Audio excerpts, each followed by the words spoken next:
Bon. Vous avez entendu le commissaire? Il faut qu'on accélère. On va tout reprendre depuis le début. Il faut réinterroger les témoins, obtenir un portrait robot, retourner chez l'Arma et à l'hippodrome. Je vais me charger d'aller au domicile de l'Arma avec James. Ok. Bonjour monsieur. Bonjour.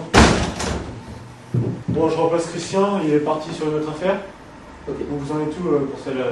Le commissaire a dit qu'il fallait se dépêcher, donc on va réinterroger les témoins. D'accord. Et il faut aller aussi sur l'hippodrome pour essayer d'obtenir plus d'indices. Ok. Comme tu es aussi expert en balistique, est-ce que tu peux venir à l'hippodrome? D'accord. Donc je passe à l'hippodrome et après j'irai interroger moi-même les témoins. On fait comme ça? Ok. Ok.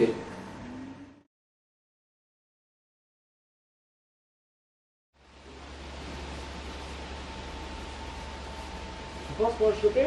J'espère, il y a 10 ans, le commissaire avait mal réagi. Il avait découvert pour l'enquête. C'est vrai, à ce point-là? Oui, c'était vraiment indécis dans cette affaire.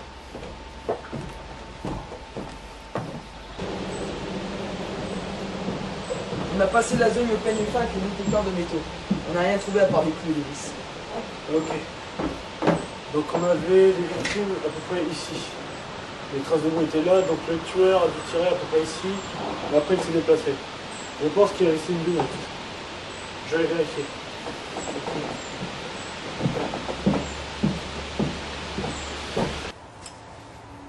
C'est à peu près ici? Ouais, c'est là à peu près, ouais. Ok. Autre chose? Attends.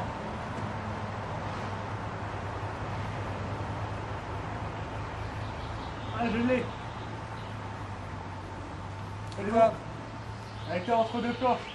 Il y avait un clou juste en dessous. C'est la raison pour laquelle vous ne l'avez pas trouvé. Je pense que vous l'avez confondu avec le clou. Une chance que tu sois venu. Bon, on va au commissariat. Il y aura peut-être une empreinte dessus. Ok, n'oublie pas ma mallette.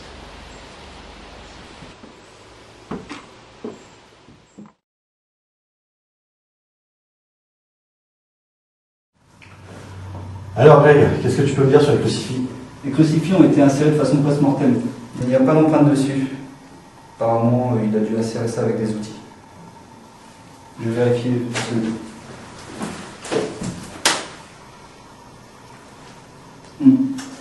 Pas non plus sur celui-là.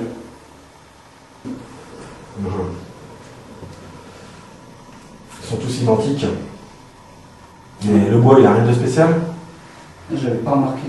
C'est du Larix deciduum. Tu pourrais traduire du latin en français, s'il te plaît? Oui, bien sûr, c'est le bois d'un mélèze d'Europe. Comme tu peux le voir, il est très dur, et en plus, il y a des petites taches grisâtres dessus.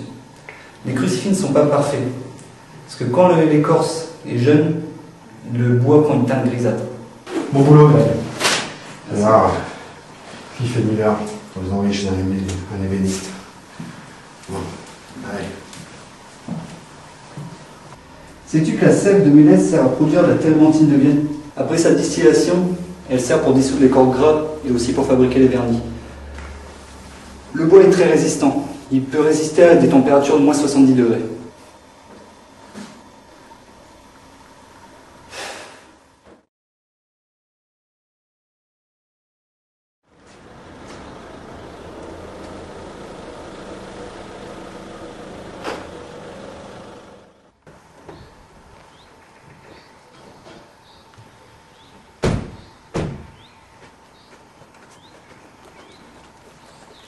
Allez, au travail. J'espère qu'on va trouver quelque chose. Moi aussi.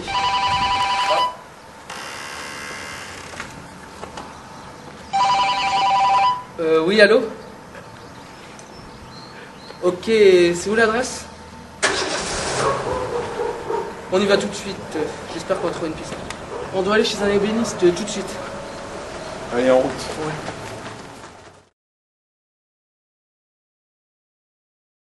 Monsieur Panafieux! Ouais, c'est pourquoi? Police, on va vous interroger! Ok, j'arrive. Bonjour monsieur! Bonjour. Bonjour monsieur. Vous êtes Panafieux? Ouais, moi. Voici l'inspecteur Cliff, je suis Lazare Miller. Nous enquêtons sur un tueur en série. En quoi puis-je vous aider? Vous gardez bien la liste de tous vos achats? Ouais, vous avez de la chance, vous avez passé l'informatique cette année. On voudrait la consulter. Ça tout de suite. Nous voudrions savoir qui vous a acheté du mélèze d'Europe récemment. D'Europe récemment? Il y a une dizaine de noms. Vous pouvez me l'imprimer? Ouais, tout de suite. C'est parti. Voilà pour vous, messieurs. Merci, vous avez grandement nous aider dans cette enquête. Au revoir. Merci, monsieur. Au revoir. Au revoir.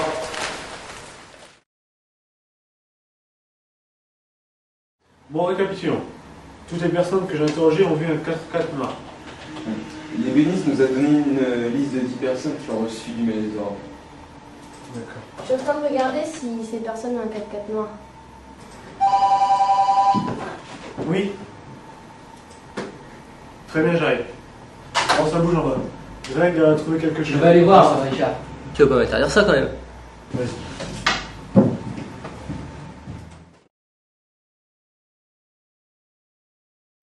Il y avait bien une empreinte sur la douille, mais elle était incomplète. Alors, pourquoi tu as appelé? Patience, j'y arrive. J'ai un vieux copain de fac qui bosse maintenant dans un centre qui développe des logiciels pour dessiner à la police, et il m'en a envoyé un. Et Je vais pouvoir déterminer l'âge et le sexe de l'individu avec cette empreinte, même si elle est incomplète. c'est très bien ça. Voilà, c'est fini. Il s'agit d'un homme d'environ 18 ans. T'es sûr de toi? Ça fait jeune.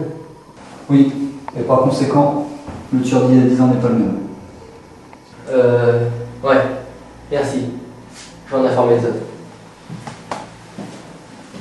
D'accord.